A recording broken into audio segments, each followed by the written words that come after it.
Yo, what What is up? up, everyone? Welcome back to the Retro Room. I'm your host, Rolly. That's your co host, Tony. What's going on, everyone? We are so excited today. We have our very first guest in the Retro Room. It is none other than the guy who inspired. If I'm your first person to see having a Retro Room and I give you inspiration, this is my guy. This is the guy who inspired me, following him for years, and I was just like, one day I'm gonna have my own room, and I was able to like just befriend him, and now we're doing a podcast, and he's our first guest. It's only fitting that Rolly's Retro Room's first guest is the guy who inspired Rolly's Retro Room. Ladies and gentlemen, I give you Dayton, DMAC himself. Boys, what's going on? How are we? Up. Yo. We're good, man. We're good. Thank you so much for doing this, bro. It's a long time coming. Absolutely. My pleasure. I'm just happy to be featured on something that I can talk about all my hobbies and passions with you guys. I'm excited for today. Yeah. It's like I said, you are I've told this to you to your face. It's just my story. I was living in a garage for a good amount of years, and I would just follow a bunch of people, and yours was like one of the main ones. I told you, like, right before we did this, one of the first things I ever saw in your room was this thing, and I was just like, I need a room to display a freaking dinner tray. Yeah. Forget about everything else. I need a whole ass room to display a Ninja Turtle dinner tray. Don't we all? Isn't that the dream? Just Yeah. Everybody wants that one specific dinner tray. For you and I, it's Turtles. And Tony, is yours Ghostbusters? Yes, it is. I'm still on the hunt. So Nice. whoever has one, I'm still on the hunt for a decent one. The ones I've ran into are really rusted. I'm like, yeah, I'm not paying $50 for that. That's definitely the struggle when it comes to these 1980s metal dinner trays. Yeah. The People rust just situation. Beat the hell out of them too. Oh yeah, and remember who these things were for? They were for kids.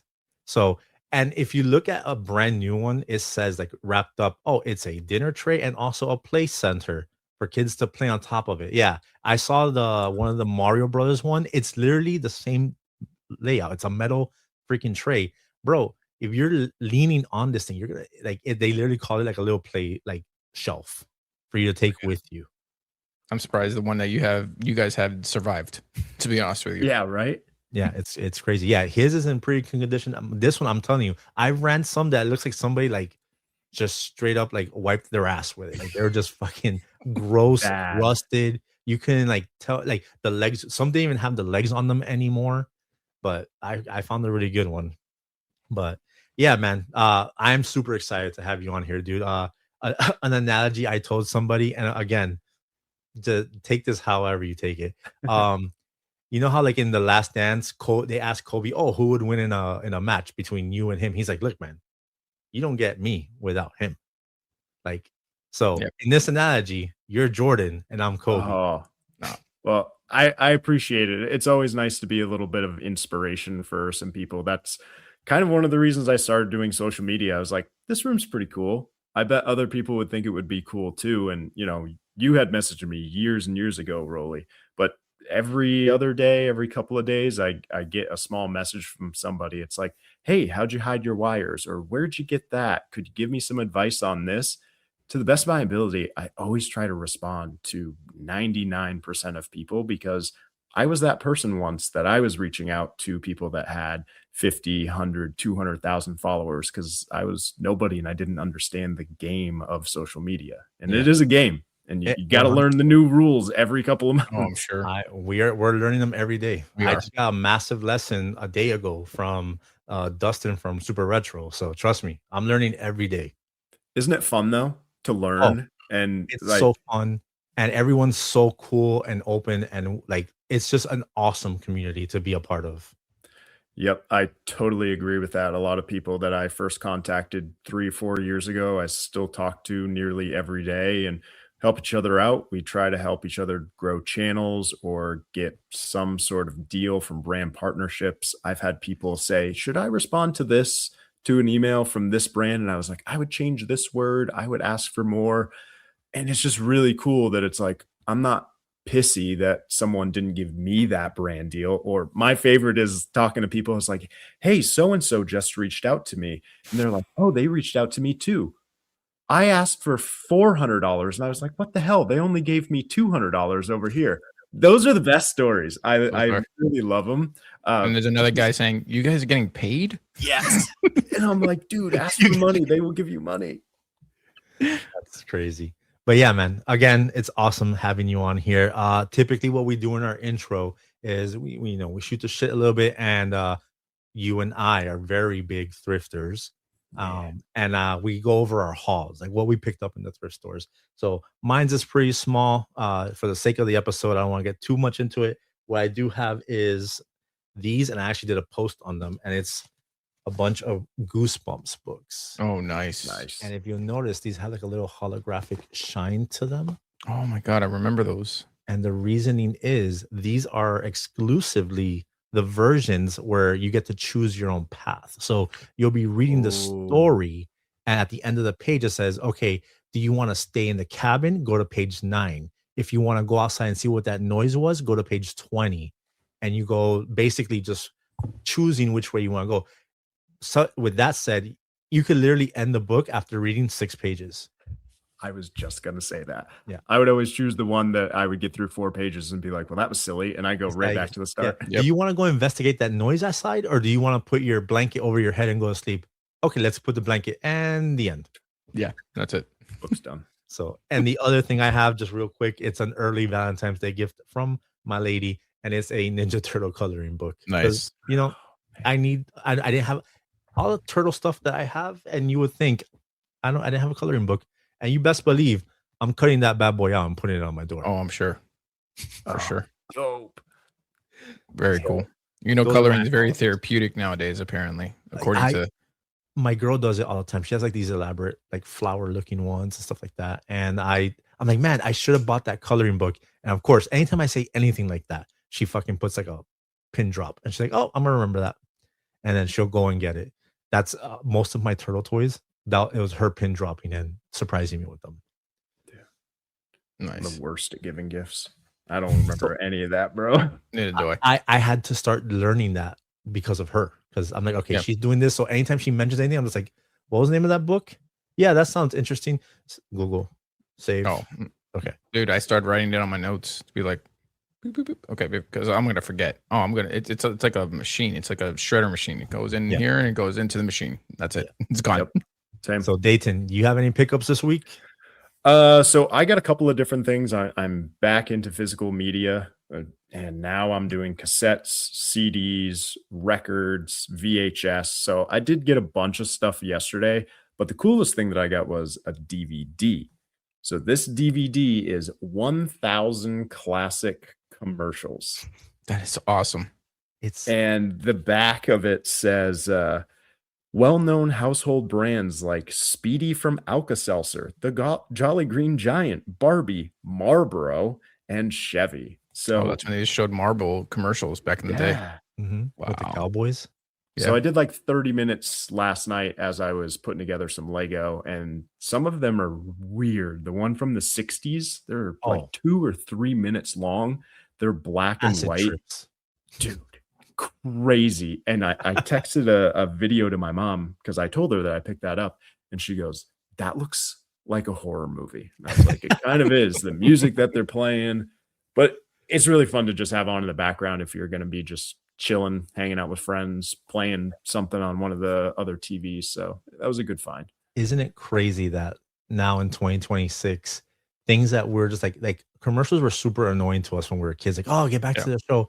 And now we just have this nostalgic hold, like a commercial sends us back and we want to see what was popping. It just takes me back to one of my favorite movies of all time, Demolition Man, where they get in the car and the radio station literally is radio commercials. And they're singing these radio commercials that give their songs. It's very true.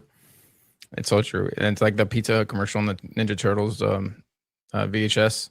Always take. Have you ever seen them? Like, oh yeah, that commercial. And I know that song. I know the song from that commercial. I play right field, and I'm just like, and my brother saw me. He's like, why are you singing that? I go, that's the commercial before they start Ninja Turtles for Pizza Hut. And he's just like, you're weird. But with that being said, Good Here we halt. go, ladies and gentlemen. We're about to get this thing rolling. We're going to jump into our first segment with our special guest. And there's nothing else that we want to talk about more than the man cave. So we're going to go ahead and we're going to jump into that next segment. All right, guys. Today we're talking about the evolution of the man cave.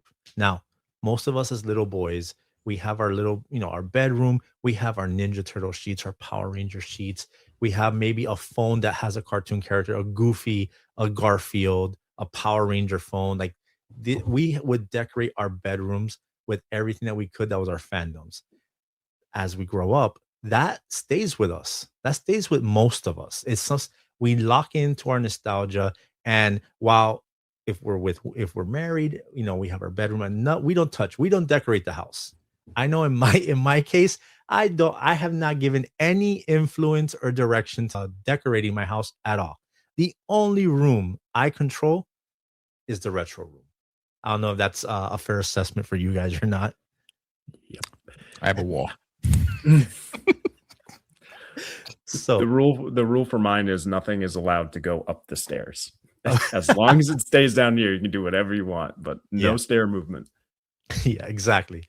So the man cave, back then, you would call it like his hobby room or the garage. The garage was basically the man cave, like I want to say what 80s, 90s, which all you would have in there would be they would probably have a TV, you'd have a refrigerator, you'd have some neon lights in there with like your favorite beer, maybe the camel cigarettes neon. I've seen that one.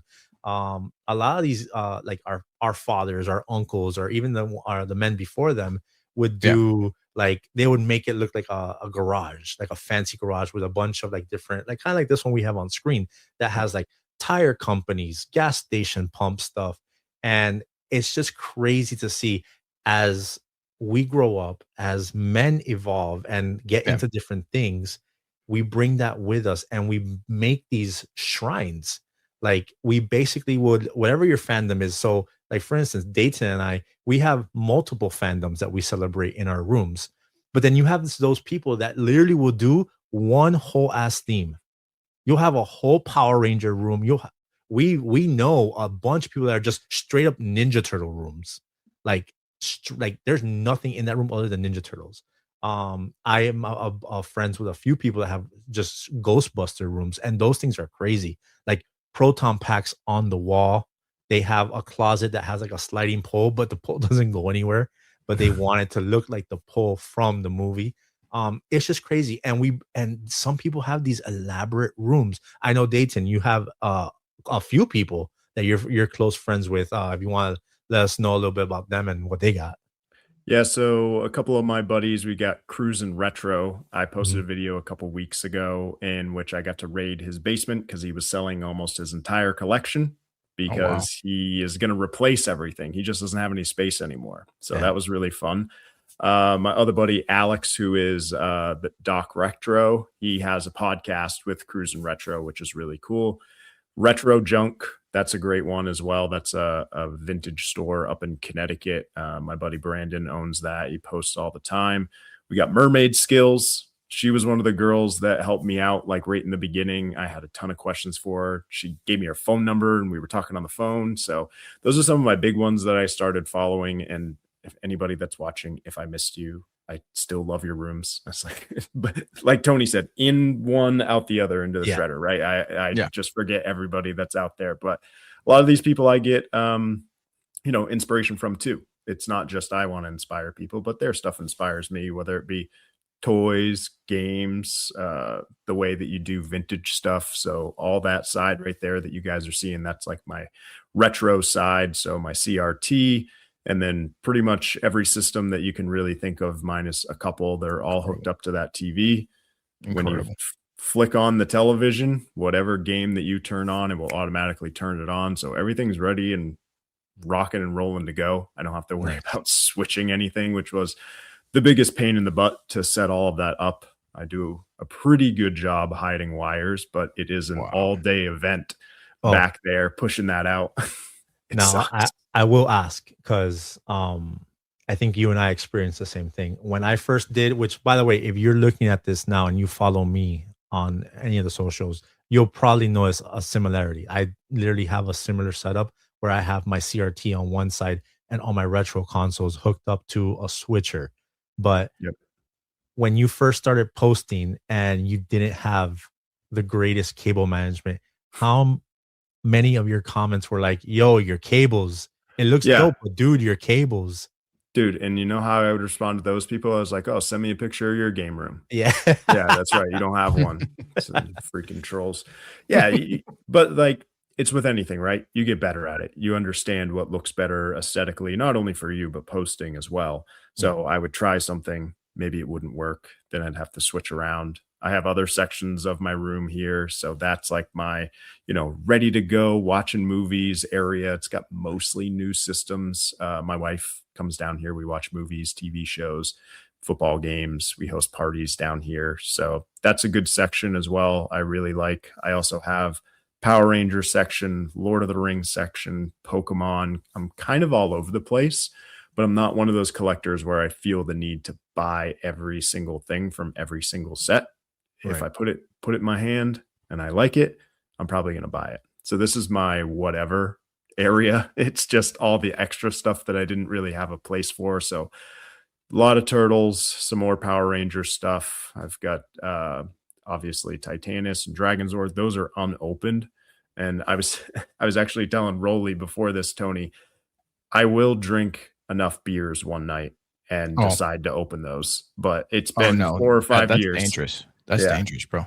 I know. That's why they're on the top shelf. I'd need a step ladder to get up and grab them. Smart. Yeah. Smart thinking. Yeah, for sure. Like, There's like the famous dinner tray at the bottom. Yeah, there it is, bro. There it is, right there. And from my childhood Monopoly Pokemon. All the pieces are in there. It's what I got for Christmas when I was maybe like 8, 9, or 10. So yeah, that's a cool set. Let me tell you something. Let me point something out, Rolly. Yeah. Look at his Funko Pops out of the box. Oh yeah. Yes, I know, bro. That's fine. Because he gives me, he doesn't thinks give me that I give him crap because he doesn't give me shit, but other people do. I don't give anybody crap about it. I like mine's in the box because I'm a display person. I like the box itself.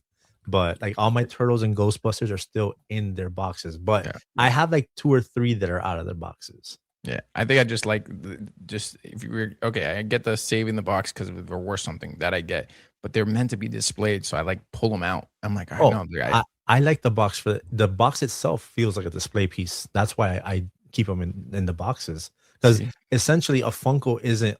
And again, this is a 41-year-old saying this. Yes. I'm not going to play with it. Like I'm not going to sit there with them, even though there have been times like I just want to play with my toys, but like look at them or maybe like pose them and take a picture.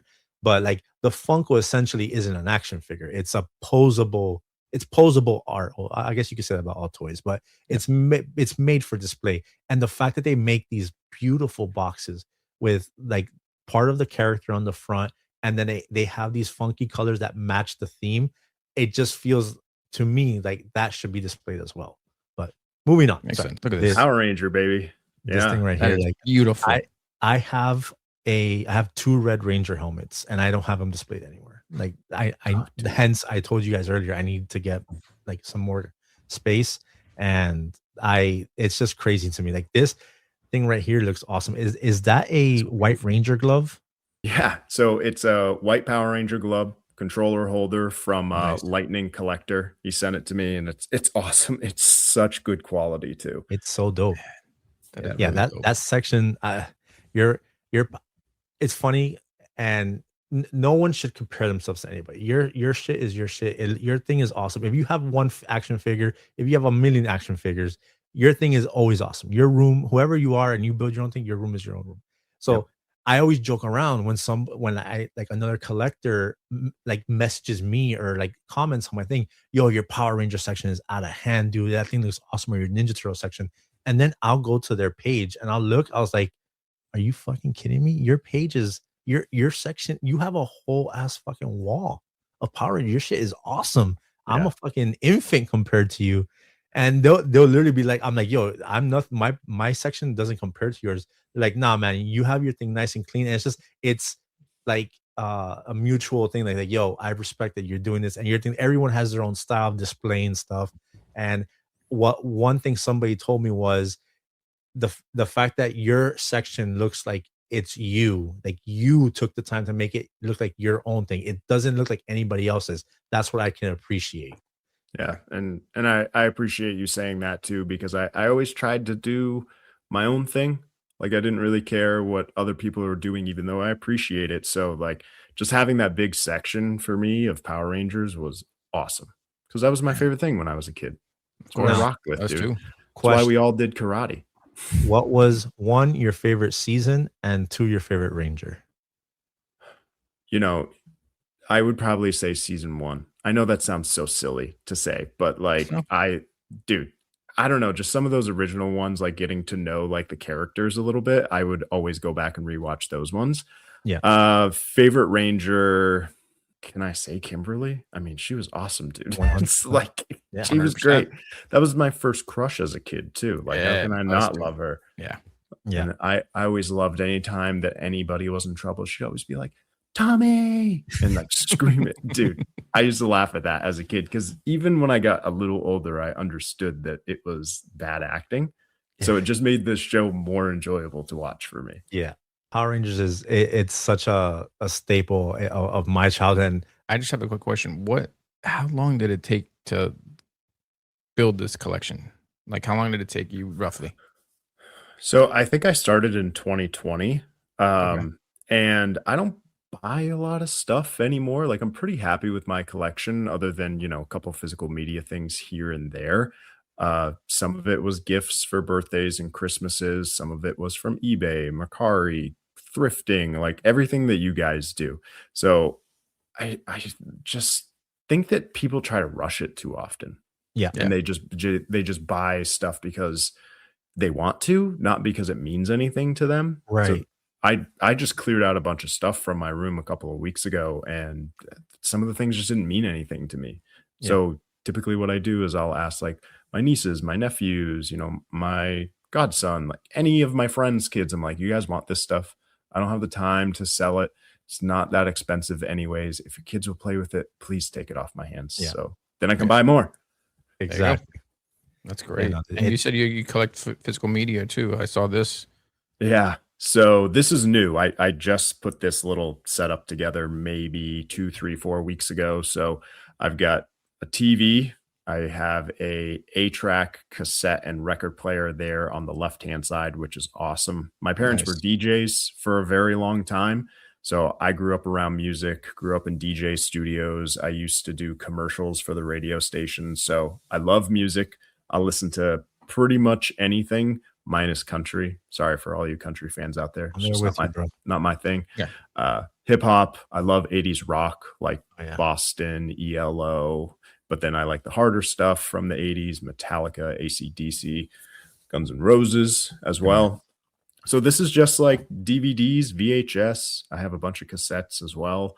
Just things that I can pop in. I work from home like 1 to 2 days a week, and I'll just have the radio on back there. Or I'll Nice. put on an album. Up the top, you can see I have Pulp Fiction vinyl. My wife got Great me album. that. It's Nice. really cool. Halo, and then I found the ET soundtrack at a Goodwill a couple of weeks ago, which is Oh, pretty that's cool. awesome. Yeah, so I had to grab that. Yeah, I had my records are right here with the Nice. Calyx and all that stuff, and I have a bunch of soundtracks and stuff like that. So I'm right there with you with the LPs and stuff like that. If I remember correctly, you did this endeavor to make an Xbox record player, right? I did. Wow, I can't believe you remember that. That was like 2 years ago that I did that. So, yeah, what I did was I took one of those Victrola suitcase record players. The relatively cheap ones are like $50. And then I went on eBay and I bought a broken original Xbox. Mhm. And I popped the top off of the Xbox, took all the components out, and then threw the record player inside of that. Now, it did work. It was not the prettiest looking thing in the world because you had to cut all around the Xbox, and the way that records have to sit, Yeah. the Xbox is not tall enough to have it sit inside. So I had to jack it up a little bit. It was real janky, but it was really cool to do. I remember when you it started that endeavor, and I was like, oh, this is gonna be pretty dope and super super original. And then I saw a post about it. I saw the video of it working, and then never again. I was like, Nothing. I wonder, and whatever happened to that Xbox record player he made? He had something going there. And then in my head, because of my business, and I started getting Xboxes, I was just like, record player and this shell. I could see how that could be not an easy manageable thing. Yeah. That's why it didn't last very long. And the reason that I picked an original Xbox is it is the highest console. Like it's the only one that would work. So I tried it. It was fun. Took me a couple of weekends, gave me some trips to Home Depot. So it was a good time. You and I, the same week, launched our project to build blockbusters. I know now because you did move. You don't have one anymore, a section anymore. But the same, I'm telling you, I went with my girl and we bought the shelf and I had it in my room. And she's like, oh, did you start your project yet? I'm like, oh, I'll start it. We bought the paint and I was already looking up how to make my own labels for the VHS cases. I had ordered the VHS cases on Amazon and I was going to print out the labels. And then I go on Instagram and I look at stories. And then I think you did like a coming soon or something like that you were going to start something with Blockbuster. I was like, all right, let me go start my Blockbuster section. So my Blockbuster was right when you walk down at my old place that I lived at, right when you walk down to go down into the basement, it had this door that you had to open into this tiny room. And then there was another door to get into the game room section. Right. So in that little room is where I put the Blockbuster. And no, I don't have one down here anymore. I still have all the VHS and everything. But I took that idea from Second to Last Blockbuster. On Instagram. And I messaged him and I was like, hey, dude, I was like, I'm going to be one of these people. Can I steal your idea? Because it's awesome. And he talked crap the entire time. He's like, yours doesn't look as good as mine. It's like, all right, dude, take it easy. Nice. That's so funny so because humbling. First hit Tony's wife and like 5 other friends sent me his thing. And they're like, you need to do this. This is all you. I remember. Like, okay, yeah, cool. I reached out to him after I did it. After I painted the shelf and I put it up, he was the opposite to me. I guess maybe you guys had some banter before. Probably, yeah. It wasn't mean. It was just like, he goes to me. He's like, yo, that looks sick. That's a good idea. That's creative, man. Good job. Yeah, absolutely. And then he posted it on his thing. So yeah, shout out to Second to Last Blockbuster. Super cool guy. But yeah, I actually have a closet in my room. And I thought about it for like a split second. I'm like, I don't want to do the closet. That's already been done.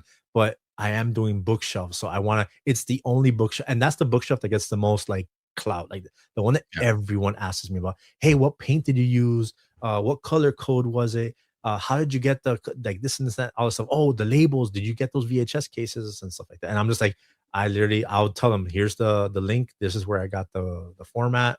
Just download that and you could literally edit it, put whatever movies you want. But the Blockbuster thing was so dope. I just found it so funny. Like they say all the time, great minds think alike. The same week we started doing our Blockbuster like little adventure. It was a fun little section. I do miss it. Maybe I'll bring it back. This is making me start to want to. Man, you could, shoot, IKEA can sponsor you guys with all the Calyx. Oh yeah, dude. It's going, bro. And you know what's funny? I bought that because I knew it would be relatively easy to get and easy to put together, but it actually works like really, really well. Oh yeah, and they're sturdy. Yeah, for sure. Yeah. That's what my record player. I just bought my Calyx record and I brought like stools. I'm like, fits records perfectly. Yep, bro. Done. Like you said, it's sturdy because that's like a 400-pound television that's on top. So the one that you have, those are from IKEA. Yeah. Okay. Yeah. The one that I have, and I'm looking at it now, the one that I have is from Target. So the beams in the middle, mine's aren't as thick. I'm telling you, I am deathly terrified. And people say all the time when I live stream stuff like that, how is that thing holding up that TV? Because mine's, I think, is like a 27-inch, and this thing weighs over 100 pounds. Yeah, I know. Easily. So I don't know how mine's staying up. Because I'm looking now, I'm like, yeah, ours looks similar. Wait a second. No, those legs, those partitions are a lot thicker than mine. Yeah. And the thing is, I had to get this one because I got one from Amazon, and it was bending my leg and it was bowing. I'm like, okay, I'm going with Calyx. It's just whatever. Again, you have it super clean. You got lights behind there, I assume, right? Like the LEDs. Yeah, I have lights. I took these pictures during the day, so it doesn't look as pretty as it typically does at night.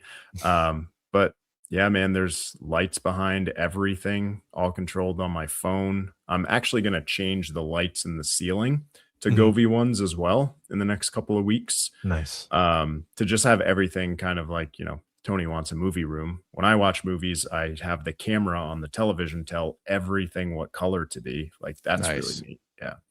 Sick. So just more immersive. You can see right up there where those white lights are. It like Oh yeah, yeah. So those will be Govee here. It's just unscrewing it and popping them up. Nice. nice. And Yeah, then no, and man. these are the ceiling lights, right here. Yeah. Yep. Nice, very cool. This, Very, very I cool. mean, again, this is what our generation is doing for the man cave, the man's, little spot. Back then they were doing like, like we said, they look like car garages, or they look like sports rooms. If you had like a favorite sports team, you'd have jerseys on the walls, you'd have like a flag of that team. You're doing stuff that looked like a gas station, stuff like that. But now our generation is really like veering to like game rooms, retro rooms, and like there are some that are so elaborate, like they're so crazy that the whole like his room is set up to, like he said, he controls all the lights. There are some that the lights run throughout all the walls and the ceilings, and they have like Oh yeah. the clouds and all this crazy stuff. I forgot. I think it's Javi Geek. I Oh think yeah. Javi Geek's room is crazy. It's I insane. get that room sent to me. When I first started my room, I would get that room sent to me every day, but from somebody. Oh, this reminded me of you. Oh, I was like, look, I I appreciate. To those who don't have these kind of rooms, our rooms are like amazing. But then to us, we're just like, my room's pretty good. But the thing is, I know somebody that has a freaking ridiculous one, and Mm. Hobby Geeks would get sent to me all the time. I'm like, look, man, I need a garage. Like where I live, we don't have basements. If I had a basement, different story. But with the space I have, I love my room. Your room, I'm sure you feel the same way around yours. Your room is freaking dope. Yeah. Like this is just our space. It's a place that we come to. And I don't know if you do this. I'll literally just sit here sometimes and grab maybe my Ninja Turtle that mutates and look at him. I have one of my friends just gifted me at a con that I worked. The basketball Donatello. Oh That was yeah. one of my favorite Ninja Turtles, and I never got him when I was a kid. And he knew I was searching for it. He and I collect toys. He's a big Transformers and Star Wars guy, and he was working the con with me as my photographer. And he's just like he went walking around and he saw it and he's like, "Bro, the guy had it for like dirt cheap. I know you want it. Here you go." I'm like, "Are you fucking?" And I look a thing as a toy collector. I always look at the year. I'm looking at the bottom to see what year it was. If it was a Same. reissue, I'm like, "No, 1990. Holy shit!" And I was like, "Bro." So then I could tell you right now, I came into this room and I just grabbed him and I was just looking at him like this, just admiring the Yep. toy. And then I look back, I'm like, I have a fucking Ninja Turtle section, bro. Like, what the fuck? How did I get here? I think about that all the time. I did a post a couple of days ago that was like, it's a trend where, your younger self is going to want you to do this. It's very important that you listen. And I said, it's very important in 2020, you grab your N64 from the attic. And then here's what happens. Yeah. Wow. Yeah. 4 or 5 years, 6 years later, I guess by now. Yeah. It was at the end of 2020. And this is all the stuff either from my own childhood or just kind of bought throughout those years. So sick. Yeah. It's such an incredible room. It really Thank is. you. Like it's Yeah. just, I admire it a lot. One day I'll get my room. Just have my wall now. Actually, mine. I told Rolly mine's a traveling retro room Yeah. because I have to take everything down because it's in the living room. This is what we got. But and You're then mobile, bro. make it You're work. mobile. I'm You're always mobile. on the go. Yeah, I'm always on the Yeah. go. So I have like a little basket, and that's where everything. That's where it's like everything in a box. It's like retro room in a box. And Nice. I wanted to do like one section over here on my shelf where I can have like a mini, just one shelf, just a mini Blockbuster versus like all these like mini VHSs. I'm like, there's my cool. Blockbuster area. There you go. Yeah. Yeah. And the kids run in from playing basketball and they trip over the Forget it. little basket. Forget Like, it. watch That's out my horrible. retro room. Exactly. Stop. Don't touch anything. But yeah, no. last thing I'll touch on, we'll move to the next thing is we mentioned it earlier while the evolution of the, but in our gaming room, the big thing, I want to ask you because you have a lot. I feel like you have a lot more things to connect. How long did it take you to do your wire management? Oh gosh. Well, on that set right there that you see with the CRT on it, probably took me no less than 10 hours because Jeez. you run one chord, you get it hidden really, really nice. Then you do the same thing with the other. And back then, all of the chords to all of those systems, they kind of all looked the same. Yeah. Like if I took you back there and showed you, there's like gobs of wires that are the size of tuna cans. They're all just wrapped up together, either taped or zip tied together. And it takes a long time. And guess what? After a while, those sticky things you put on the back of them, the adhesion starts to wear off. Yep. And then Yep. and then you got to restart and kind of do it all over again. But I, yeah, it was fun. I had a couple of drinks when I did it. Made Oh, a I'm good sure. time. Yeah. I'm Yeah, sure. I had the same a similar thing. I pulled it all the way forward, and then I disconnected everything one by one, ran everything, Mhm. did the same. I got like the little zip ties. I didn't know how many zip ties I was gonna need. I got ghetto, and then I got like some bread ties, and I was like, all right, cool. I started running everything. I'm just like, didn't realize like, yo, I've been doing this for like almost 5 hours. Oh yeah. Takes a long time. But then Running you zone cable, out, don't you? hiding. Isn't it like The thing thrilling? is, time flies. Time flies when Yeah. you're doing it because you have your mission. Once you have one hooked up and the cable's hidden, you do the next one and the next one. Then you put them all together. And it's like this. Two, I have two big thing where they're all connected to, and then they run up to the switch. But like one of the times when you and I were talking, one of the first times you and I were having a conversation when you were giving me advice on how to do the Amazon stick to the CRT, Mm. and like you were telling me, you were showing me your setup, and I go and I went to go record mine. I'm like, oh my, looks like shit back here. I don't want to show him all my fucking cables, but I was like, fuck it, he's helping me out. And then I Yeah, I showed don't it to care. you. You're like, yeah, bro, it's real easy. You do this, you do that, and I was able to get that going. And I was like, bro, I need between the comments and when I would go back and watch my videos, all I would see when I would watch my videos, I wouldn't even pay attention to the main thing. I was being funny. People love the video. All I see are my damn cables. Sometimes though, like if something like that hits where you're getting a ton of comments on something that's quote unquote negative, you just kind of keep it for a little while too. I used to do that with some stuff. Like, I don't know if you guys have noticed on my page, I'm always wearing shoes. Mhm. Have you ever noticed that? Well, now you will if you haven't Oh yeah, I'm gonna before. look for that now. But at least once a week, people will go off on one video and be like, shoes in the house? You're wearing shoes in the house? And I was like, it's my house. I can do whatever I want. Exactly. I'm And sorry. Do you pay the mortgage? yeah. So now I have to wear shoes every single time There you go. because it's gonna make some people mad, and I think it's hysterical. Oh, that's great. That's Nice. awesome. And then the good thing about cable management, like now, because in my business, I work, I'm a photographer, but all my like straps and stuff like that I hang in my car are done by these awesome inventions. I'm sure you run into them. Dayton is these Velcro straps, like Oh, they're yeah. these long ones, and you just strap them around, and they hold like nobody's business. I was like, man, these things are really strong. Yeah, there's a mix of those behind that I'm shelf as sure. well, definitely. Because they're great. If you do ever want to move anything around, you don't have to worry about clipping a zip tie. You Exactly. can And then just like you gotta find another zip tie, and you're like, Right. yeah. wear those. So, well, what a room, bro! What a room! Thank And you. again, the evolution of the man cave, bro. It's it started off with cars. Everybody has their car. This more looks like the casting room of some famous place. But I ran into Seen that this one. couch somewhere. Yeah, I've seen that couch. Let's move on. And This one moving was pretty cool. This one I'm like, oh, this is probably like 70s, 60s, 70s, all that wood and the paneling and stuff like that. All it's missing is like a jukebox, stuff like that. But again, and it even goes back. I was doing a little history. It even goes back to like a man's castle in like the Victorian area. So like a man would have their own castle, and that's their man cave.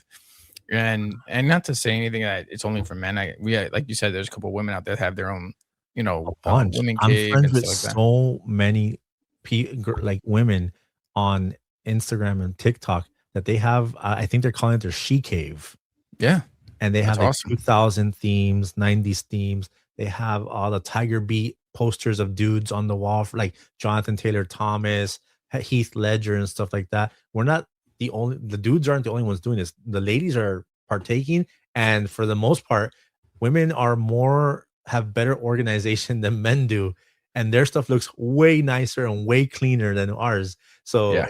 I my hats off to a bunch of them. Like these ladies are killing these rooms and putting us to shame with our organization. Oh yeah, for sure. Yep, For that's sure. true.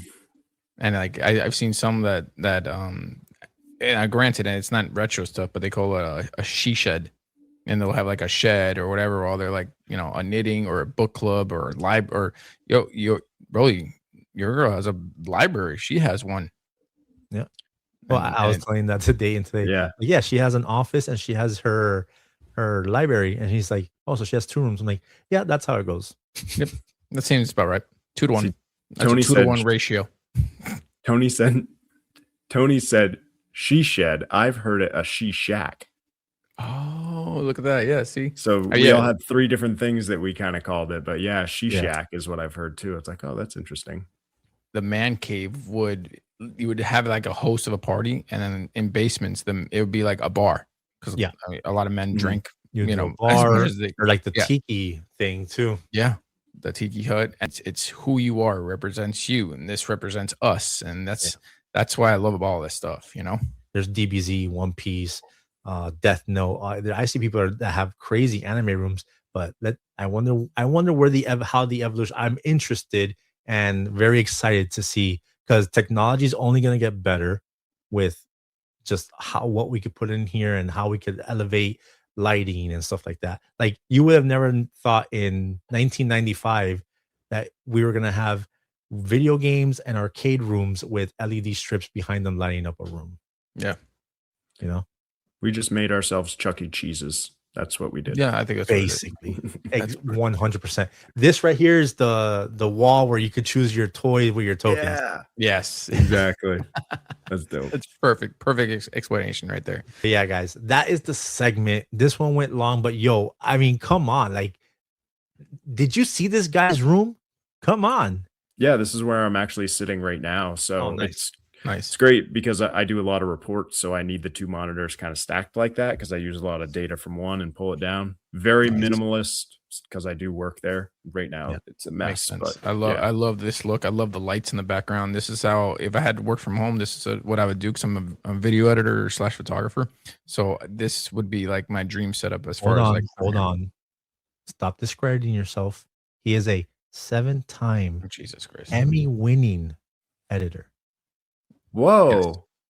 Yes. What have you worked on? Tell me. I'm an investigative photojournalist. So I work for NBC News, and we've done, like, this last year we worked on 3 investigative reports. We have an award winner in front of us. What the hell are we doing, Rolly? Yeah, I think I have. Do I have it here? Yeah, I'll even show you. I think this is my very first. Yeah, he has an Emmy in every room of the house. Yeah, I think this is my very first Emmy. So let me see if I can get it. Yeah. See and display those in your movie room when you get it. Yeah. Hell yeah, dude. That's awesome. Yeah. Guys, that's the evolution of Mancaves. We talked maybe this much about the evolution and just basically gave you a full tour of Dayton's room, and we showed you some examples, some other rooms. But this is just our way of telling you, if you want to start your room, if you want any inspiration, don't feel like you can't take inspiration from other people, because we are completely open to you completely emulating what we did or making it your own. And it starts with that one toy. You could get one toy, one VHS, one record. It doesn't matter. Start your game room, start your retro room, start your vinyl room, start your home theater, whatever it is. And let us know. Like, I'm totally down. If we talking about this inspired you, I want to see the evolution of your man cave. Man, this week we had a huge hit to our nostalgic celebrities. Yeah. Like, I remember in the week we were talking, one person fell, and then you told me this, and I was like, Tony, don't say that. And you're like, it comes in threes, and we lost literally 3 people within a span of a week. And man, I'm just gonna read them out here. We lost Brad Arnold from 3 Doors Down, which everyone knows, that iconic song that we were all exposed to the first time we heard Kryptonite. Yeah. That song hits so hard. And me being the Superman guy of my group, of course, everyone had that as a ringtone for me. So Kryptonite and me are like hand in hand in that ringtone era, that everyone had Kryptonite as my ringtone on their phone because I was the resident Superman guy of every group. So sad, bro. Like it's just like you don't expect anyone to live forever, obviously. And Obviously. celebrities so much, when you hear it, you just think about like what impact they had on you. And this guy, like that band, Kryptonite is just a tip off the iceberg of how many the catalog that Yeah. band had of great songs. Dude, Here Like, Without Here You. Without You. Yeah. Oh my God. That was so Gets me emotional. every time. The raw emotion from that song is like unbelievable. Like I heard it for the first time. I'm like, yeah, this one hits. This one hits really hard. So that one stopped me in my tracks because I was like, I think within a day I had just like been driving around and listening to a playlist, and Three Doors Down is very prominent in almost all my rock playlists. But yeah, that one hit hard. The next person that passed was basically like a mother to most of us in our generation of 80s and 90s babies, Catherine O'Hara, the mom from Home Alone. Like, dude, like Yeah. this one hits even harder Yeah. because every year you're watching 2 movies, guaranteed at minimum 2 Yep. movies with her at the end during the happiest time of the year. At the end of the year, you're watching Home Alone 1 and Home Alone 2. And then there's other movies that we watched with her. Funny enough, Dayton told me a pretty funny story as to his introduction to her and how he didn't know till later that she was the mom in Home Alone. Tell me about that. So my first introduction to her was Best in Show. Oh, great movie. That was the very first time that I ever saw her, and she was hysterical in it. Hilarious. Now, Home Alone was not in my rotation when I was a kid, and my wife loves that movie. So I didn't start watching it until I was almost in my 20s. Maybe I was even 21 or 22. And it still didn't register for me who it was until she said, "Oh, that's the girl from Schitt's Creek." And I was like, "What?" I had no idea. So, yes, now Home Alone is in my rotation every single holiday season. So I'm trying to make up for lost time, but she's hysterical in everything that she was ever in. Everything. Oh, she was so funny.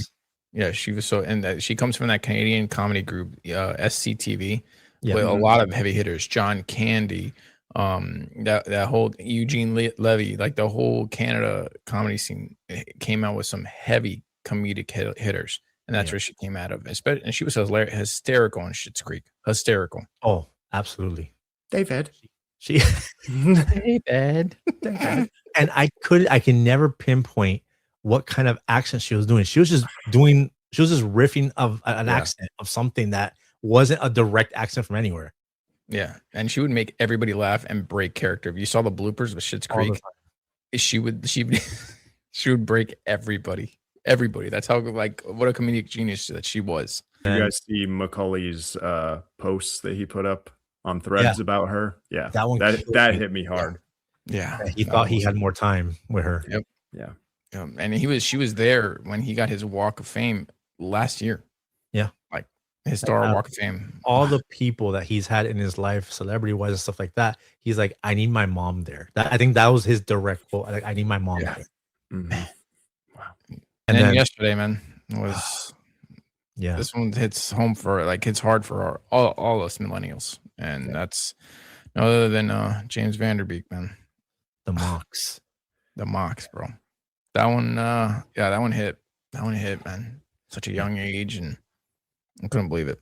And the what sucks about, I mean, all the deaths suck. Like everyone passing away, it's absolutely tragic. But this one, like we saw him like declining health wise. Like I remember the first post that he did about it, and he just looked so frail and skinny. I was like, what the hell? I at first, because I didn't read any context, I thought maybe he was doing something for a part. Like remember Matthew McConaughey did something where he lost Dallas Buyers Club. Yep. And I was like, oh, he must be for a part. And then I start reading the text, and I'm just like, oh shit, he has fucking cancer. And I'm like, here we go again, bro. Fucking cancer, bro.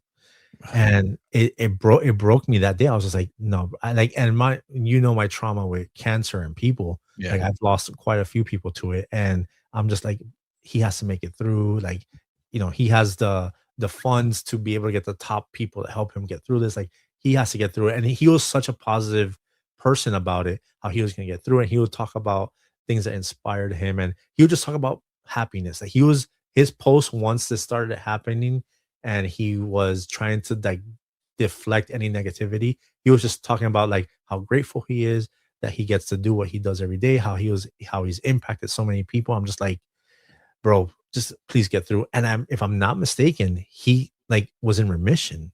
He went on NBC and did an interview on it. And yeah, we thought he was going to make it. So crazy.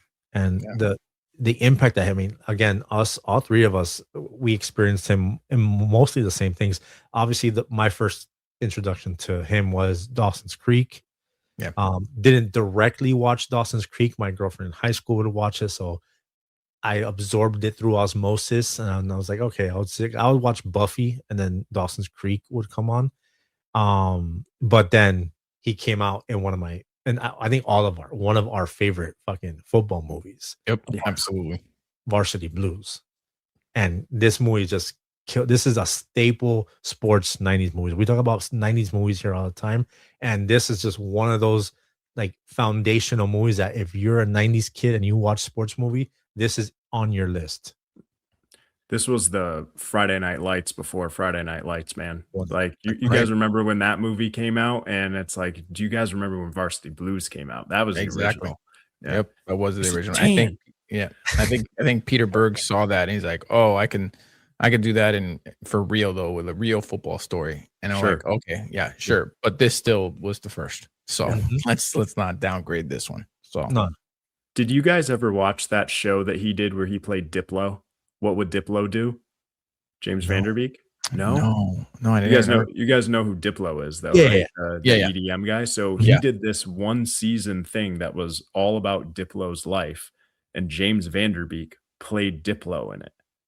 It was only one season. It came out maybe 5 years ago, 6 years ago. It's really funny. It's like dry sense of humor, and he's hysterical in it.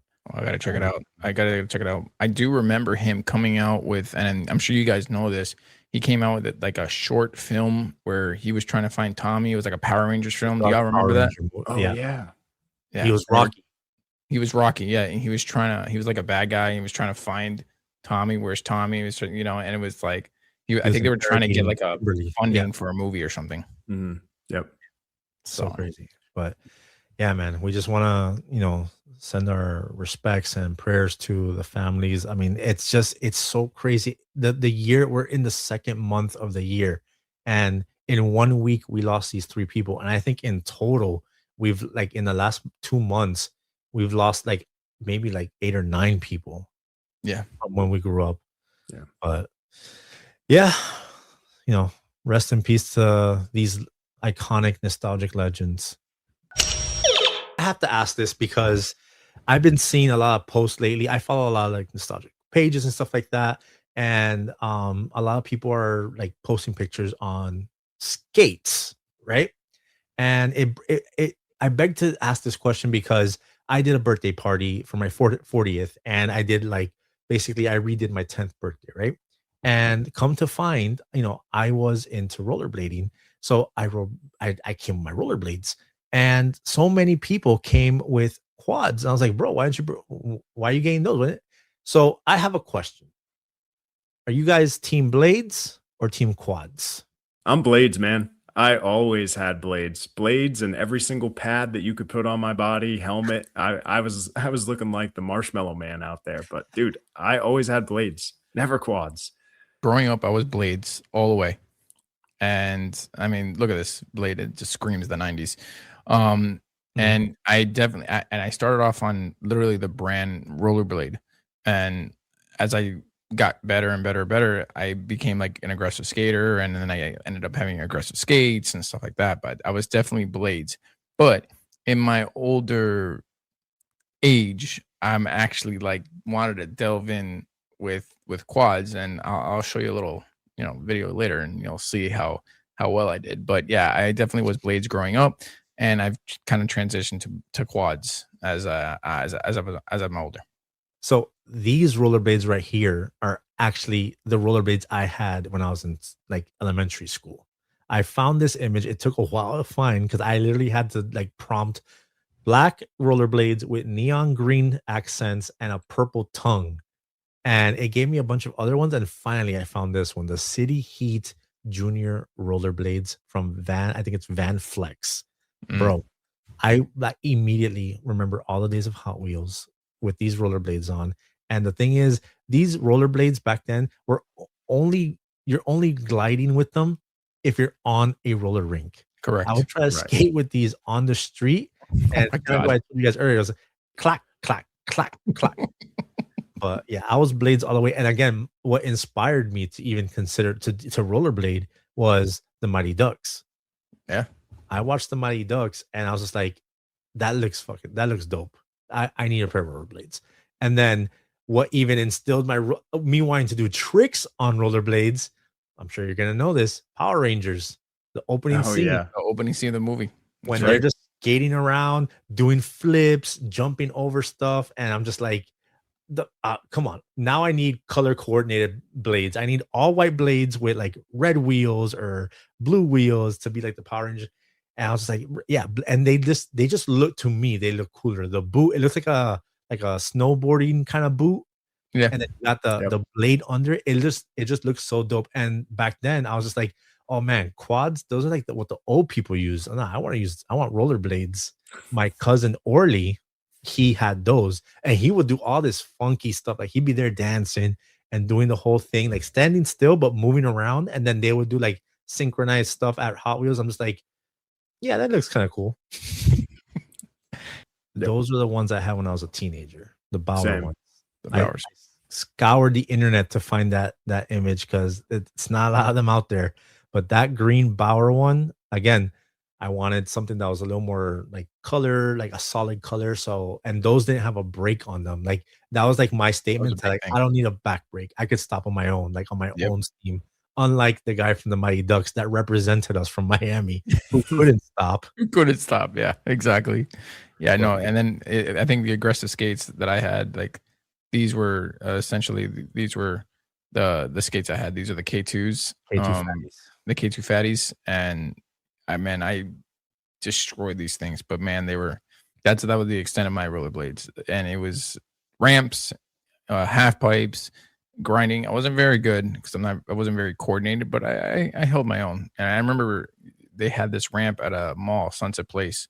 Do you remember that Vans shoe store? That was my first instant of a ramp using these.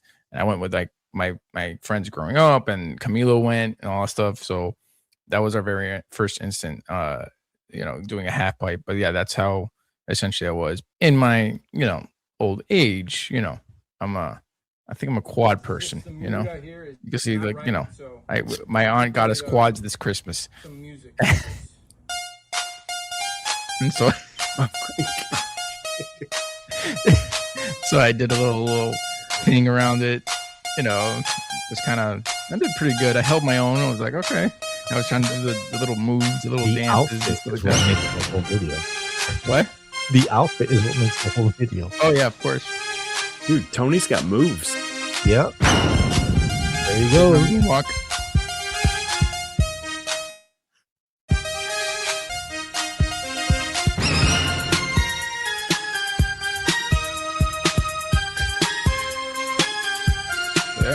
There's a party in the house and we'll be rocking tonight. So bring your body with you, baby, and I'll make you feel right. Anyways, enough of that. Now, there is an unedited version of this. There's a director's cut of this where you almost eat it at the end at the grass. By the way, I'm not gonna show that. I wanted to show the cool. I'm like, wait, is the part where he almost eats it? Is it in this thing? I'm like, and then I saw it flash, and it went back to you. Then I was like, oh yeah, there it is. He did. Cut it right out, baby. It was like cut because I was like, whoa! And I had to jump in the grass to be like, okay, okay. He sent me that video like right after he did it, and I was like, oh, I'm gonna put this on the social media. He's like, wait. And then he made that one. Like, no, wait. I'll send you one. He doctored it as best as he could. I did, Still got those moves. Yeah. So We're 2-1, 2 blades, 1 quad. Because you're quad. You said you're quads now. Yeah, right? I'm quads now. But I grew up with blades. But yeah, I'm quads now. So All right, there it is. Let us know what you are. What team are you on? Are you rocking quads? Are you doing synchronized dances with the quads at the roller rinks? Or are you team blades keeping it 90s? Hit us up. All right, guys. And this week we're doing movie spotlight. And this week we're going with an absolute roller skating classic. This Yes. movie probably inspired you to throw on some rollerblades and hit some grinds. You were out there hitting poles, jumping on steps, doing some crazy crossovers, and this movie is the reason why you probably did that. What's the movie, Tony? the movie is no other than Airborne, my friend. This movie was a banger for skaters. Like, this was what inspired me to aggressive skate because it had the ramps, it had the thing. And the funny thing is, you could call it a rollerblade movie, but traditionally it's a surfer movie. You start off and you're like Airborne, you see this poster, all of a sudden the guy's surfing, like, what the hell is happening? I thought I saw a skating movie. Like, what is this? And then you see, like, oh, I get it. He also does both. Like, in the beginning of the movie, he skates to go surfing. So like him and his boy are like, yeah, and they're doing all these crazy jumps, and then they're like headed towards the beach to go surf. So I have to call out. Look at the text on the poster. Oh, it's perfect. Mitchell became the most popular guy on earth once he took to the sky. Oh my god.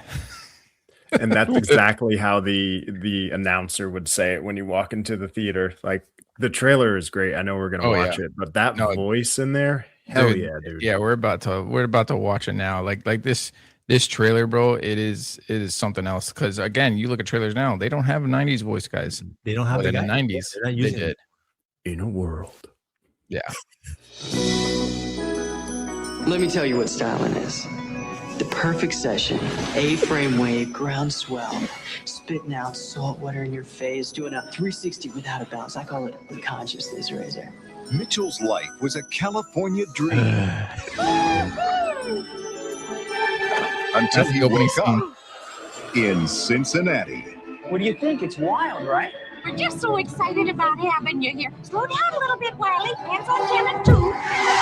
His cousin wants him to meet his friends.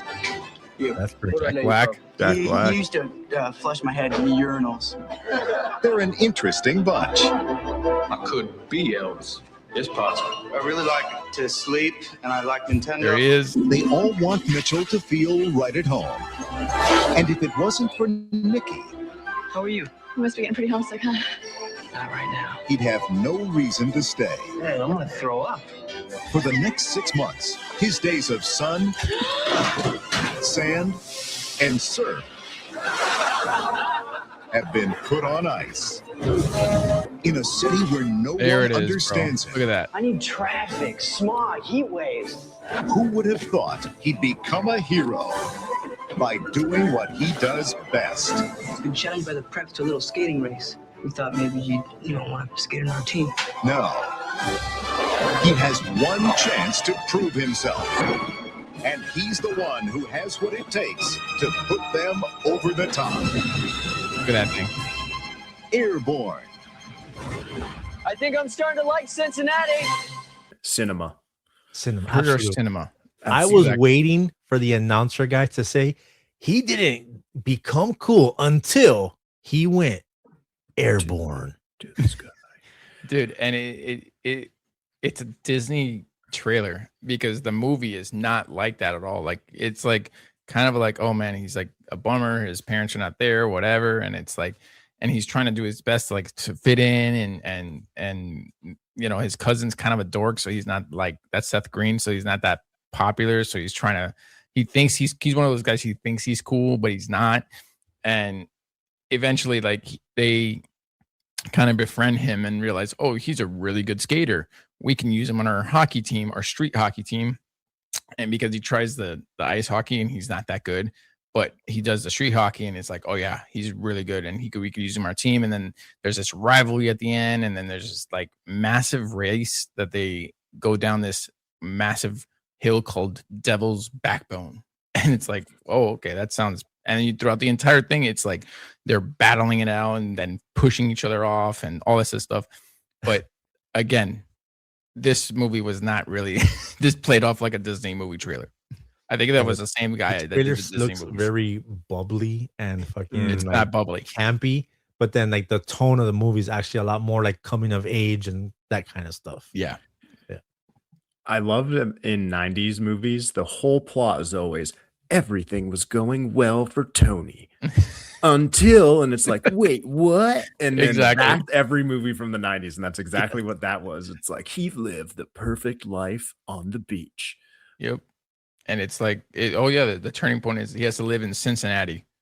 Oh, okay. Yeah, that sucks. It's like your life is over. That's Yeah, the it's worst like, oh my thing God. that could ever happen to a child. Not like Africa or anything like no, it's Cincinnati. I'm like, oh, okay. Yeah, that sucks. That's a bummer, man.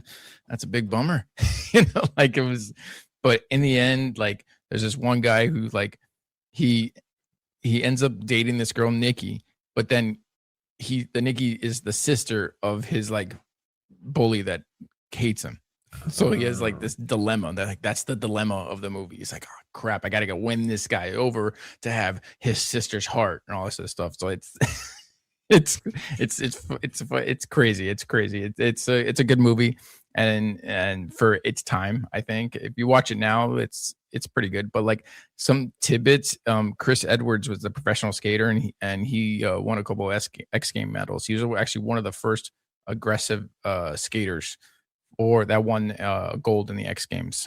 And so like that was him doing all those type of stunts, not that kid or that guy is, but yeah. So, but yeah, that's you mean to tell me that Jack Black and Seth Green weren't roller skating. Oh no, they were roller skating. Yeah, they were roller skating. Actually, Seth Green has some very comedic parts in the movie. Like he joins them in Devil's Backbone, and he's like covered in like in like gear, and everybody has like these nice goggles to prevent them because they're going down this hill, so the wind is going to get in their eyes. Right. They need to see, and he's like, I got this, and he puts on like swim goggles. Oh, jeez. Like. He's like, I got this. And so like there's one point where he's trying to like skate and he can't see, he like runs into it. And then there's another guy that's also like a doofus, same thing. And they're trying to win. And at the end of the freaking race, so Mitchell, the brother, and another guy wins. But at the end of the race, the Seth Green and the other doofus get in a pickup truck. They didn't even like complete the race. They got out of the pickup truck and then like they finished the race that way. So again, and there was this at the end, right before there was this massive stunt that Mitchell had to do. He got lost around the way and he like jumps over like the parking garage because he's on the roof of a parking garage, lands on this like tow truck ramp, slides down, and then gets back into the race. I'm like, bro, come on, man. Like what car can actually launch you into the air like that? And that's where those are Airborne. 90s. Those are 90s aerodynamics physics applied in a movie. Yep, exactly. Mind you, this came out very early in the 90s. And I know the Devil's Backbone is what we heard first, but every time I hear the Devil's Backbone, I just think of Thor Ragnarok. And I think of, can I have safe passage through the devil's anus? Yeah, I can see that. I can see how they're very similar. And you're telling me that this movie is the reason you decided to do like extreme, like skating. Yeah. I saw the ramps, I saw the jumping of the stairs, and I'm like, yo, I want to do that. And so a lot of them, my neighborhood friends did that same thing. And so like our dads like build like ramps and grind rails and stuff like that. And bro, we must have destroyed like every curve in our neighborhood trying to grind them. Yeah. And we would because we'd wax them just to get that, friction. And yeah, this is the movie that like essentially like, oh man, I want to learn how to do that half pipe and stuff like that. And then you get on the half pipe and you're like, oh, holy shit, this is very scary. You're just like, geez. But then again, like anything else, you overcome it and you practice and stuff like that. And it becomes like second nature. Now, granted, I didn't do massive half pipes like that. Let's just put that on record. That was nowhere near that. We didn't have places like that in Miami. Now we do. Now in all our parks. 1993, Yeah. there was no skating Oh. parks. The skating park you had to go to in Miami, like the nearest one was Broward, and it was a place called SFX, and that was the only skate park, and you had to pay to get in. Where were these when we needed them when we were in the 90s? But back then, mothers were really pissed and didn't want the liability, and were worried. And The only extreme skating I did, I mean, I too had K2 fatties later on when I started skating. I would grind and stuff like that. But I remember when I was really, really early on, when I was rollerblading with my cousins, it's very dangerous. We would, in my neighborhood, hide behind like some garbage cans that people put out on the street. Because back then you had garbage cans. It wasn't like the thing that the government gives you to throw your garbage away. And if a car would come by, we would kind of like skate behind it and grab onto the bumper and like duck down and just hold on. Yeah. We would do that like crazy. And then my friend's uncle once was driving a truck, and he was driving super, like, I want to say 20 miles per hour through the neighborhood, because he would look to see if anybody's grass was getting, he cut grass. So he would like drive it like at a decent pace just to see people's yards and to be like, hey, I can cut your grass. And he didn't stop for like 20 minutes. So we were just holding onto the back of that thing, going like 20 miles per hour, having the time of our life. Just holding on to the back. And we're like holding on and switching and like holding on backwards. And then the only thing is when he hit the brake, bro, we were forget it. Right into the freaking back of the little door of the truck. And let me guess, you did that because Marty McFly did it on a skateboard. 100% Back to the Future. Yeah, absolutely. That's that's where it came from. But yeah, man, Airborne, that it's a staple movie from the 90s. Every like 90s page that you follow, I want to say bi-monthly there'll be an Airborne post and people talking about this was the movie. This was Brink before Brink. Like I watched Brink a lot more than I watched Airborne. I've seen Airborne maybe once. I want it maybe twice in my entire life. It didn't catch that much friction, and I didn't have a way to watch it. Like I didn't have it on VHS. It would come on TV, and I think I watched it that way. But Brink, I saw a lot because that one was like on Disney Channel all the time. Yeah. Another great aggressive skating movie. And they did my boy Walter Jones dirty that tape with up that hairline, bro. That tape up. Much like Rolly, I was a Brink guy too. I didn't really watch Airborne unless it was on TV every once in a while, but Brinker, that was my intro to it. And probably that Christmas, I was like, I want rollerblades. But I wasn't grinding and doing stuff like you guys were doing. I was the one hanging on for dear life to everything around me so I didn't fall. But it was still fun. Yeah. Movie Spotlight, Airborne. Let us know. Was this your skating movie? Did this inspire you to throw on those blades and start catching some air and going airborne? Let us know.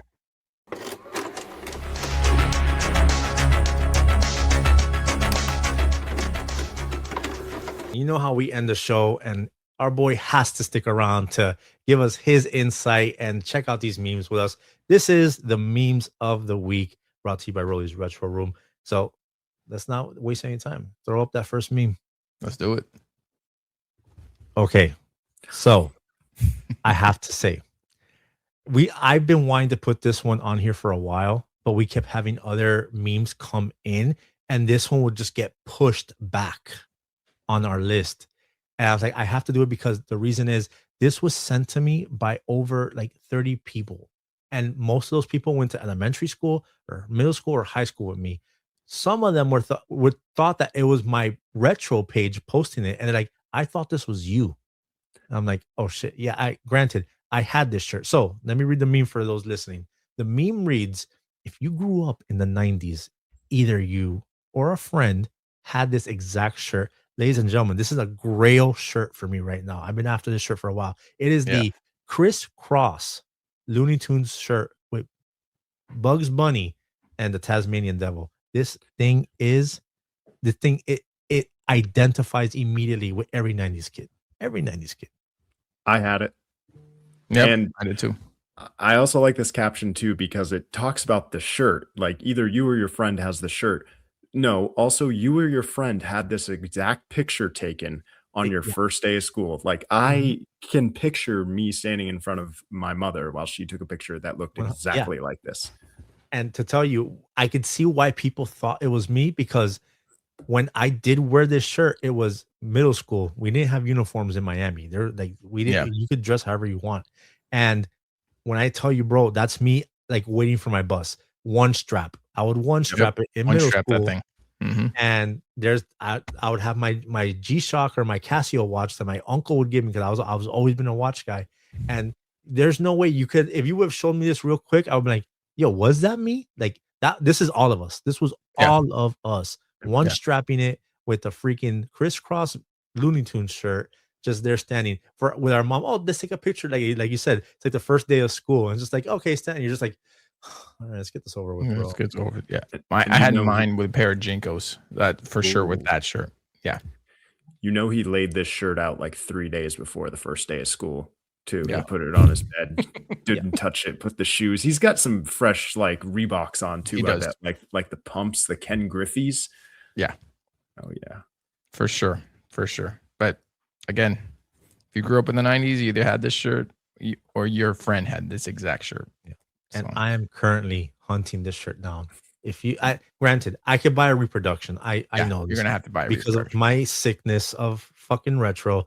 I want a vintage one, and if you look them up right now, they're going for hundreds of dollars, like $120, $130. I'm just like, I can't do that.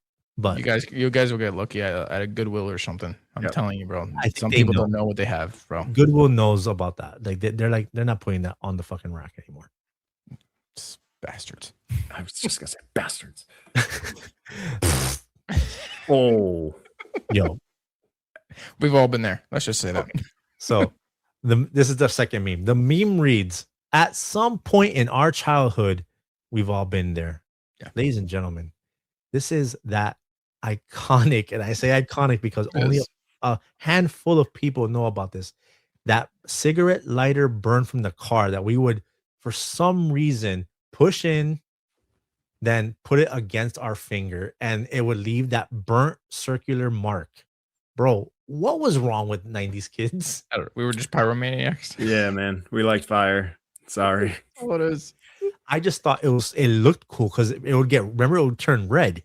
Mm-hmm. It would get like really orangey red, and I'll just look at it. And I remember the first time I did it, I was just like how hot is it? Like, I mean, this is how my little dumb brain worked. I go, I mean, if it's hot, I'll just put my finger off real quick, bro. That thing is hot. So that little quick, just, oh shit, that's it. You're marked. You're branded. Yep. We're like cows. Yeah. This goes hand in hand when we did that segment about the Chevy cars and the seat belts with those metal buckles being cooked. Mm. And then you go sit in the car, and all of a sudden you're like, what the? And then the freaking back of your calf is like cooked from the hanging freaking seatbelt. Mm-hmm. Those things are not in cars anymore. There's a cigarette lighter hole, which it's called. I'm sure this era they call it something else. It's always gonna be called the cigarette lighter thing now. That's where we put like chargers and stuff like that, our phones or our devices and stuff like that. But yeah, man, this one definitely a specific generation can relate to this, and that would be 80s babies, 90s kids. I don't think the kids born in the 2000s were dealing with this. No, I don't think so. If they were all out of cars. Yeah, let us know. Let us know if you branded yourself. Bro. Okay. Oh. Yeah. All right. Let me read this one for everyone listening because this is 100% facts. All right, you remember when cell phones just started having internet on them, the meme reads, remember accidentally hitting the internet button on your flip phone and the 20 minutes it took to open, and it ended up costing you $70. Yep. Yo, I worked at Best Buy in 2004, and internet just started being on phones. And as a rep at Best Buy who worked in the wireless department, they would give us it's called a demo phone. And basically you could do whatever you want on it. Right.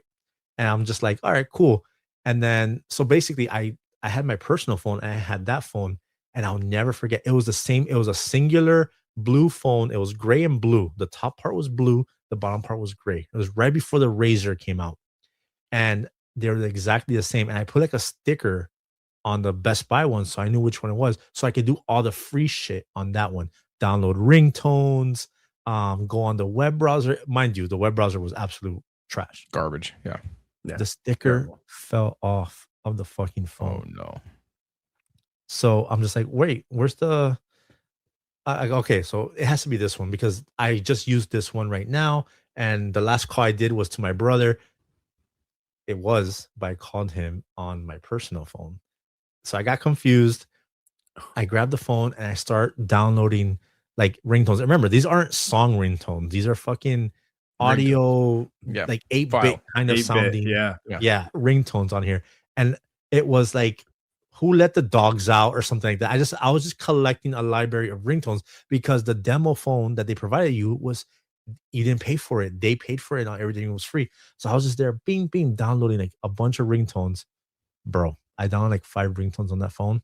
Oh, And I God. realized after I download, I'm like, oh fuck, this phone doesn't have any ringtones. And the last 5 I downloaded, this is my personal phone. Fuck. And the internet browser thing was on there for a long ass time in the background. Bro, when I got that bill, my bill was traditionally like $75. That shit came $250. Oh, Rolly. And then you see Damn. it says, I think ringtones were like $7 or $8 for each one. And then it says internet browsing. And we're talking about like kilobytes, not gigabytes, not even megabytes, kilobytes. And I racked up almost like $200. I think you do it by accident, like, oh crap. And you have to like kind of like panicking. Stop. Cancel. Yep. Exactly. It would always be late at night too when you were like in your bed and you would accidentally hit it and you would have like a mini freak out in your bed. Wake And up wake the you whole up. house. Yeah. Oh shit. You were like kind of like, I'm never gonna financially recover from this. Well, The in 3 seconds you spent on there. 2004, based on I was what, 22, and I was making like $8 an hour. Yeah, that was a big hit, bro. That was a big hit to my my financials. The 90s were a wild time. Dayton, have you seen Blank Check? More times than I would like to admit. And it wasn't until I got older that I realized how messed up this was for a children's movie. Let me read the meme for everybody. So basically, the meme right now has the scene from Blank Check at the end when Preston makes out with the undercover agent. Not makes out, they pop kiss. Yeah. And it says, "Still can't believe they let a grown woman kiss a kid in Blank Check." 100%, I get it. It's the 90s. It was an innocent little kiss and stuff like that. You have to understand though, to us boys that were of age, I was the age of the kid that's being portrayed here when this came out. Yeah. This was just like bro, that's crazy. So that could actually happen. Mind you, who were the girls that we were after? Like that we fantasized about? Kelly Kapowski, Kimberly from the Power Rangers. These are all older girls, older than us. So this gave us like a glimmer of hope that a little kid, as long as he's cool and maybe has a good amount of money, can actually score a smoking hot like girl. Yeah. Now, fast forward, you're an adult, you're watching this, and you're just like, how the fuck did they let this happen in a movie? And out of all companies, Disney. Like, what are you doing? And doesn't she say something along the lines of like, call me in like X number of years or something? And I was like, that's even weirder that you're just waiting. Yeah. You're waiting for a child to get older so that you can potentially date him when he becomes of age. Yeah. Yeah. Weird. What was her name? Karen Duffy, right? Again, when it was fresh and I was of age, I was like, I was rooting for Preston. I was like, absolutely, bro, let's go. Yeah. And he got the kiss. That's my guy right there. Oh man, you got the Riz, as they say nowadays. As an adult, I'm just like, Preston, you're still the man. You, young lady, have some explaining to do. Bro. And they wonder why us generations all were like why do you like older women? Let's point to evidence A right here. Things like this. It's like MILF culture didn't start with freaking American Pie. It started with Blank Check. It did. They totally did. But that's that meme. Like, tell me, when you were watching this movie the first time in the 90s, was this weird to you? Were you rooting for Preston, or were you just like, yo, that doesn't look right? Let me know. I requested this one when this one was sent to me. Dayton, you let me know if I'm pretty sure you have N64. You play N64? Oh yeah, You're a GoldenEye guy? I am. Okay. The meme reads, and I posted this on my personal and on the retro room. If you're reading this, I want you to know you'd lose to me in GoldenEye 007 on the N64. And I'm telling you right now, when I was playing GoldenEye on I'm talking about every day after school, every weekend, all my boys were coming over and we were playing this thing. There's one rule: no odd job. And and we didn't play slaps, but everything else was good to go. Bro, I was killing them. Like, I was untouchable. My screen almost never had that blood come down. I was smoking everybody. Now, there was a little bit of screen hacking back in the day. It's only so much you could do. It's a freaking 25-inch, 27-inch CRT. You're gonna see where the other people are. I wasn't doing it all the time, but you have strategy, your spots, where the body armor comes up. So absolutely, I posted this. Now I will ask, because we do retro gaming, but we also modern game. I had the biggest struggle playing GoldenEye as a 40-year-old. It was not easy to transition You're back. telling me memory didn't kick in? Bro, the muscle memory fucking went to shit because I got so used to Call of Duty and doing the dual analog on the PlayStation that when I went back to the freaking single joystick on that, bro, I was all over the place. All over the place. It's tough. I just replayed like the story a couple of weeks ago, and same thing. I couldn't do it. Remember when you're on the train and you got to use your watch laser. and Yep. laser? It took me like 20 tries, not for lack of trying, but I couldn't use that freaking analog stick to move around well enough. I actually went live. I beat the game live on several sessions on TikTok, and I had maybe like 200 people in the room for the last level. And for the life of me, it took me an hour and 45 minutes to beat the last level. This is a level that I used to beat in 5 minutes back in the day. Right. It took me an hour and 45 minutes, and everyone kept giving me strategies. Do this, do that. Why are you doing this? I'm like, guys, I promise you, I'm trying. I don't know why this is taking so long, and I would die. Or the part at the end when you jump down, this happened 6 times. You jump down and you're supposed to like just shoot him. I would fall off. I fell off so many times because I didn't have the muscle memory of the control. And my controllers are in great condition. The joystick on them is great. But dude, going from modern gaming back to retro, there is a little bit of a, like, you have to give yourself some grace to kind of get back into it. After a while, I got it, and I went back and I started playing the game another time. And yeah, my aim and everything was back on point. But it's not like a quick jump from Call of Duty to GoldenEye on N64 and stick to one thing. And then I had to use the 4 little yellow buttons, the C buttons, to like move around side to side and stuff like that. So crazy. But with that being said, still, especially now that I took the rust off, if you are reading this or if you're hearing this, just letting you know, I would totally kick your ass in GoldenEye. And that's the show, ladies and gentlemen. Did you have a good time with us? Dayton, how was your experience here in the retro room? It was awesome. It's not too often that I get to talk about awesome retro things for 2 hours or so. So I really appreciate you guys having me on. It was fun to explore some of these fun things and memories. So I appreciate it and hope to be back soon. Yeah, man. We appreciate you coming, joining us, and talking this retro shit with us. Lately I've been saying this at the end of every episode. It's nostalgia, bitch, and that's what we do here. We just talk nostalgia. We talk retro. But with that being said, you being our first guest, we're gonna roll something out later on, and you are officially the first roommate of the retro room. Oh, nice. I love that. You might be getting a little kit sent your way with some Rolly's retro room flair, if you will, as being our first roommate in the retro room. I will proudly put that flare anywhere that you need to down in this room. So thanks, guys. I had a lot of fun and can't wait to get that package. Nice. Yeah, man. Thanks, Dayton. I really appreciate it. And we love your Absolutely. room. Thanks for sharing. Most importantly, thanks for sharing your room. It's incredible. It is a dream, and it's inspiring to other millennials that want their own retro room. And I think it's awesome. And Rolly, you're one of them. So it's pretty awesome.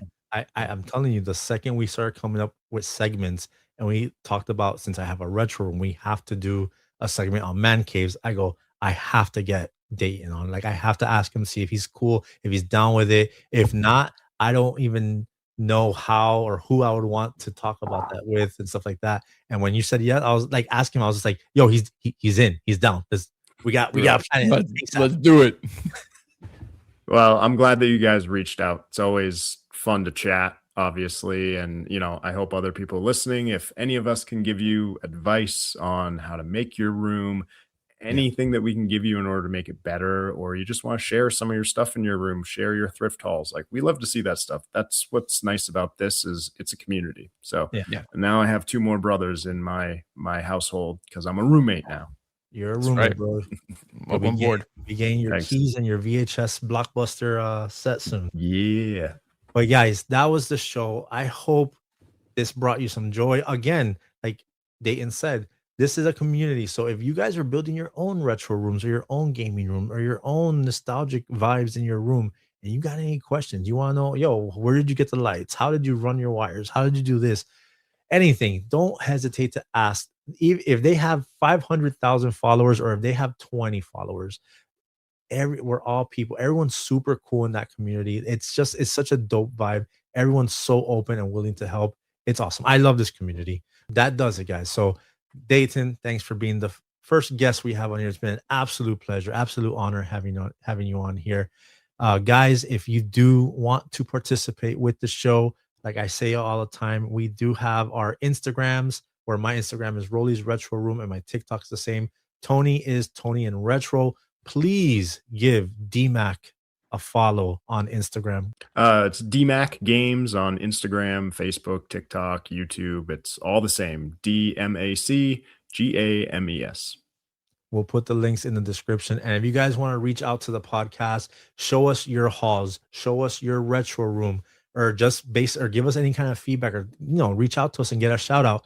The email is Rolly's Retro Room Pod. You can hit us up on there, and those go directly to me. If you want me to read something out on the air, I will. Or if you want me to show off your room or show off your stuff, hey man, that's what we're here for. I want this community to get elevated. I want everybody to participate. I want everyone out there that listens to be a roommate. So y'all take it easy. Be good to each other. Keep it retro. Later.